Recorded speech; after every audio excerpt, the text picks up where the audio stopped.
ಮಕ್ಕಳು ಇನ್ನೂ ಹೆಚ್ಚು ದಿನ ಮಕ್ಕಳಾಗಿರೋದಿಲ್ಲ. ಬಹುಬೇಗನೆ ದೊಡ್ಡೋರಾಗ್ಬಿಡ್ತಾರೆ. ನೀವು ಅಂದುಕೊಂಡದಕ್ಕಿಂತಲೂ ಬಹುಬೇಗ. ಮತ್ತೆ ಅವರು ಬಿಟ್ಟು ಹೋದ ನಂತರದ ಮೌನಕ್ಕೆ ಯಾರೂ ನಿಮ್ಮನ್ನು ತಯಾರುಗೊಳಿಸೋದಿಲ್ಲ.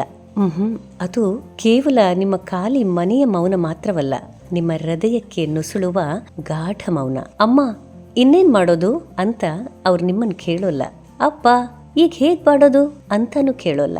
ಅಂದ್ರೆ ಅವರು ನೀವಿಲ್ಲದೆ ಬದುಕನ್ನ ಆರಂಭಿಸ್ತಾರೆ. ಆದಷ್ಟು ಬೇಗ. ಅವರಿನ್ನು ಗೋಡೆ ಗಲೀಜ್ ಮಾಡೋದಿಲ್ಲ, ಸ್ನಾನಕ್ಕೆ ತಡ ಮಾಡೋದಿಲ್ಲ, ಹೋಮ್ವರ್ಕ್ ಮಾಡ್ಕೊಳ್ಳೋಕೆ ನಿಮ್ಮನ್ನ ಪೀಡಿಸೋದಿಲ್ಲ, ಮಳೆಯಲ್ಲಿ ನೆಂದು ಶೀತ ಮಾಡಿಕೊಂಡು ನಿಮ್ಮ ನಿದ್ದೆ ಕೆಡಿಸೋದಿಲ್ಲ.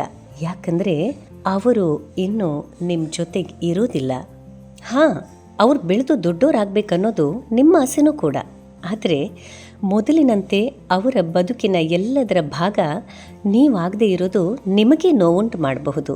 ಅವರಿಗಾಗಿ ನೀವು ಕಾಯಬಹುದು, ಅವರಿಷ್ಟದ ಅಡುಗೆ ಮಾಡಬಹುದು, ಅವರ ಬಾಲ್ಯದ ಆಲ್ಬಮ್ ತಯಾರಿಸಿಟ್ಟಿರಬಹುದು. ಅವರು ಮರಳಿ ಮನೆಗೆ ಬಂದಾಗ ತುಂಬ ಸಂಭ್ರಮಿಸಬಹುದು. ಆದರೆ ಎಲ್ಲವೂ ಮೊದಲಿನಂತಿರೋದಿಲ್ಲ. ಅದಕ್ಕಾಗಿ ಅವರ ಇಂದಿನ ದಿನದಲ್ಲಿ ನೀವಿರಿ. ಪ್ರತಿ ದಿನ ಪ್ರತಿ ಕ್ಷಣ ಅನ್ಯಾಯವಾಗಿ ಕಳೆದು ಹೋಗದಿರಲಿ. ಅದು ಒಂದು ನಿರ್ಲಕ್ಷ್ಯದ ಸುಳಿಯಲ್ಲಿ ನುಸುಳಿ ಹೋಗದಿರಲಿ.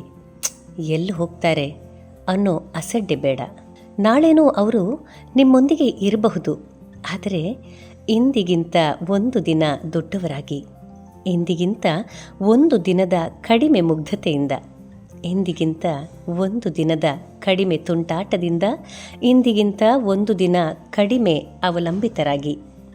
ಹಾಗಾಗಿ ನಾಳೆ ದಿನ ಅವರು ನಿಮಗೆ ಪೂರ್ತಿಯಾಗಿ ಸಿಗಲು ಇಂದು ನೀವವರಿಗೆ ಅಗತ್ಯವಿದ್ದಾಗ ಸಂಪೂರ್ಣವಾಗಿ ಸಿಕ್ಕುಬಿಡಿ. ನಿಮ್ಮ ಇಂದಿನ ದಿನಗಳಲ್ಲಿ, ಕಾರ್ಯಗಳಲ್ಲಿ, ಆಲೋಚನೆಗಳಲ್ಲಿ, ಪ್ರಾರ್ಥನೆಗಳಲ್ಲಿ ಸದಾ ಅವರಿರಲಿ. ನಾಳೆ ಎನ್ನುವುದು ನಮಗಿಲ್ಲ ಎನ್ನುವಂತಿರಿ. ಹಿಂದೆ ಈಗಿಂದಲೇ ಬನ್ನಿ.